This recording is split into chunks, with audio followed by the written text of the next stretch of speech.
Sadhguru, I believe that talent is something which is grossly exaggerated in success. When I was in medical school, I used to teach martial art. That was my passion. And every time a Bruce Lee's movie was released, all these school kids would come and join in hordes to martial arts schools. We used to call it Bruce Lee phenomenon. They're gone after 2 weeks. Yes. And I used to see some kids whose physique is meant for martial art, who have the natural flair, and I used to think, oh, this kid is going to get a black belt. And interestingly, Swamiji, after 6 months, they're never there. The guys who go up to the black belt and, do something very good in martial art are the ones who joined the school without any skills, without any talent, who worked very, very hard. For everything they had to sweat it out. But in the end, they are the ones who succeed. How do you explain this phenomena? See, for a variety of reasons, let me not go beyond this. For a variety of reasons, a certain individual could be born with a certain flair, physical flair, mental flair, emotional flair, style. 5-year-old child, one has style, other is clumsy, okay?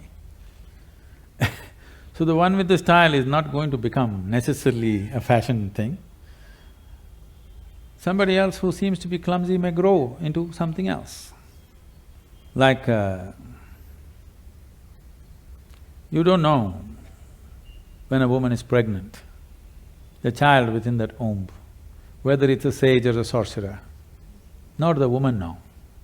Now, the mother does not know whether she is producing a sage or a sorcerer or what.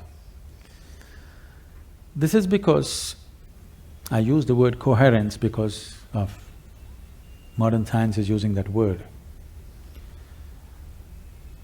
Who you are here right now, as you sit here, this is physics.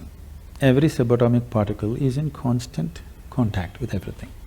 What you call as cosmos is living life, and it's a live mind. You have captured only one small part of it.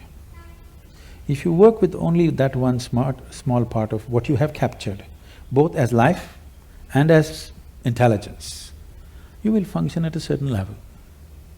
If you apply yourself to break the barriers of your limitations that you've set for yourself, then there is an intelligence beyond anybody's understanding, beyond anybody's estimate, which is available to you. Once this is available to you, people think you're superhuman. No, this is not about being superhuman. This is about realizing that being human is super. The immensity of being human has not been realized. So we are always making a kind of a mathematical calculation. Okay, if this person has this much IQ, maybe this is what he will become. This is what Newton's law, that everything that moves on this planet works to a mathematical precision or a geometric precision. That is, if you take a pendulum, the length of the pendulum will decide how it will swing. If you take a projectile, depending upon its mass, velocity and the trajectory, it will go to a certain place. That is not how the cosmos is working, because what you think is physical and not physical is all mixed up within this human being. The physical self, the psychological self, the emotional self, and who you call as myself, the life within you, the fundamental life process, these are all different dimensions. And the innermost core of who you are, which, because all the other words are corrupted, I'll use the word life or just you, what you call as me. This, if you allow it, if you do not identify it with any form, with your physical form or with other different identities what you take on, it has a way of being cohesive or collaborative with everything around.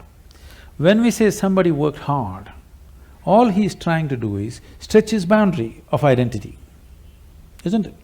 He's trying to stretch his boundary. If he succeeds to stretch his boundary, something that he never thought possible or imagined that is within his competence or capability becomes his. Miraculously, I can show you hundreds of people who come to me, we prepare them for a certain period and then we initiate them. In 24 hours, you will see the shape of their face will change. Genetics are altered in 24 hours' time.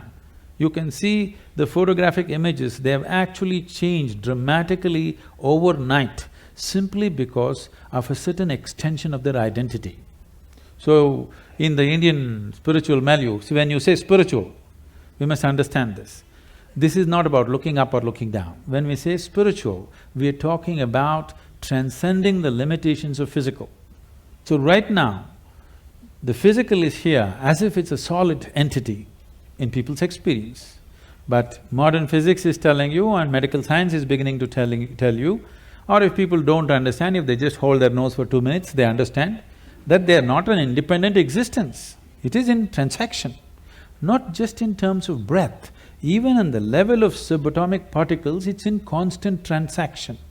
If this transaction becomes even minutely conscious, suddenly you have immense capabilities that you never thought were possible. Biological identity is the most limiting identity that you have because it limits to the area of your body. Now when you strive, you break this. It doesn't matter in what way you strive. Most people strive in unconscious, unscientific, simply out of striving, they do things. But there are ways to strive scientifically in a proper way. There are tools to strive with specific direction to break the limitations of who we are. If you break this boundary, the subatomic particles are transacting, the intelligence is transacting, only you're missing the whole game. If you don't miss the game, if you are in the game of life, not in the game of thoughts and emotions, you're in the game of life, suddenly just about anything you want you can do, not this or that. I'm saying anything a human being can do, simply if he breaks his barriers. And these barriers are many levels, but the most fundamental thing is the identity.